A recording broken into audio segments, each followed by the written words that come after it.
அடுத்தது அப்பர் சுவாமி பார்த்தீங்கன்னா திருக்கன்றாப்பூர் என்ற திருத்தலத்துக்கு வந்து இறைவனை வணங்குகின்றார். அற்புதமான ஸ்தலம்.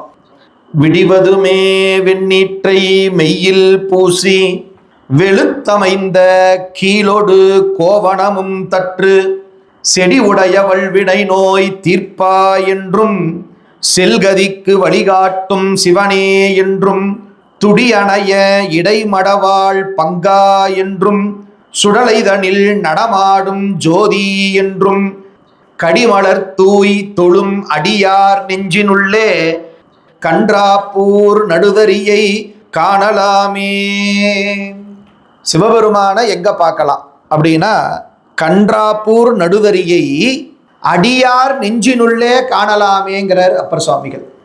ஆனா எப்படிப்பட்ட அடியார் நெஞ்சுக்குள்ள, அதுக்கு ஒரு இலக்கணம் வகுக்கிறார்.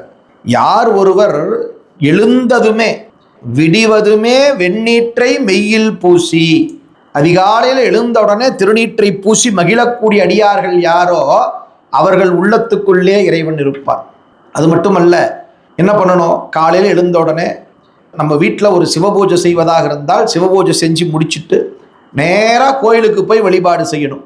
செடி உடைய வல்வினை நோய் தீர்ப்பா என்றும் செல்கதிக்கு வழிகாட்டும் சிவனே என்றும் துடியணைய இடைமடவாள் பங்கா என்றும் சுடலைதனில் நடமாடும் ஜோதி என்றும் கடிமலர் தூய் தொழும் அடியார் நெஞ்சினுள்ளே கன்றாப்பூர் நடுதறியை காணலாமேங்கிற. அதிகாலையில் எழுந்து வீட்டில் வழிபாடு செய்து ஆலய வழிபாடு செய்து ஆலயத்துக்கு வந்தால் வாய் மூடி மௌனமாக வழிபாடு செய்யாமல் இறைவனை போற்றி புகழ்ந்து பரவணும். நமக்கு பஞ்சபுராணம் தான் தெரியும்னா பாடலாம், தப்பில்லை. இல்லை 12 திருமுறையும் தெரியும் அப்படின்னா திருமுறைக்கு ஒரு பாடலாக 12 திருமுறைகளும் வாய் விட்டு இறைவனுக்கு முன்பாக பாடி மகிழ்வோம் என்று சொன்னால் அத்தகைய அடியார் நெஞ்சுக்குள்ளே இறைவன் இருப்பான். ஒன்றும் சும்மா இல்லைங்க. நாம் என்ன செய்யணும், எப்படி செய்யணும்னு உடனிருந்து வழிகாட்டக்கூடிய பெருமகனார். செல்கதிக்கு வழிகாட்டும் சிவனே என்றும்ங்கிறார். நாம் எங்கே போகணுமோ அந்த இடத்த காட்டக்கூடிய பெருமகனார். மேலோட்டமாக சொன்னால் உலகியெல்லாம் அடுத்தடுத்து நாம் என்ன பண்ணணும்னு வழிகாட்டுவார். எல்லாத்துக்கும் மேலே உயிர்கள் அடைய வேண்டிய செல் கதி எது அப்படின்னு கேட்டிங்கன்னா வீடு பேரு தான். அப்படி எல்லாம் வல்ல சிவபெருமானுடைய திருவடிக்கு அடையத்தக்க வழி எதுவோ அதை அவரே காட்டுவார், சிவமே காட்டுவார்.